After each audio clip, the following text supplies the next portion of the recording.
കോഴിക്കോട് രാമനാട്ടുകരയിൽ 2 പേർക്ക് കുത്തേറ്റു. മദ്യപാനത്തിനിടെയുണ്ടായ തർക്കമാണ് കാരണം. റമീസ്, റഹ്മാൻ, റഹീസ് എന്നിവർക്കാണ് കുത്തേറ്റത്.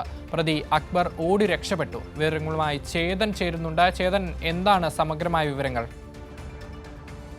അല്പസമയം മുമ്പാണ് ഈ കോഴിക്കോട് രാമനാട്ടുകരയിൽ വെച്ച് ഒരു ബാറിൽ വെച്ച് 2 പേർക്ക് കുത്തേൽക്കുന്നത്.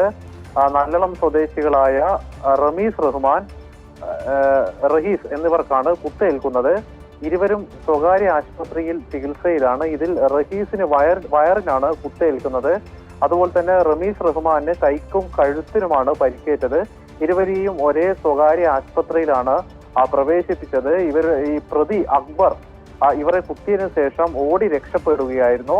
ഒരു കേസുമായി ബന്ധപ്പെട്ട തർക്കം പറഞ്ഞു തീർക്കാൻ വേണ്ടിയാണ് ഇവർ ബാറിലേക്ക് എത്തിയത്. പിന്നീട് ഈ കുത്തേറ്റ 2 പേരും പുറത്തിറങ്ങിയപ്പോൾ പിന്നാലെ ഓടി വന്ന് ഈ പ്രതി അക്ബർ ഇവരെ കുത്തി വീഴ്ത്തുകയായിരുന്നു. ഈ കുത്തിയ ശേഷം അക്ബർ ഓടി രക്ഷപ്പെടുകയാണ്. ഇയാൾക്ക് വേണ്ടി പോലീസ് അന്വേഷണം ഊർജിതമായി തുടരുകയാണ്. ഈ കുത്തേറ്റ 2 പേരിൽ ഒരാൾ, അതായത് റഹീസിന്റെ പരിക്ക് അല്പം ഗുരുതരമാണ്.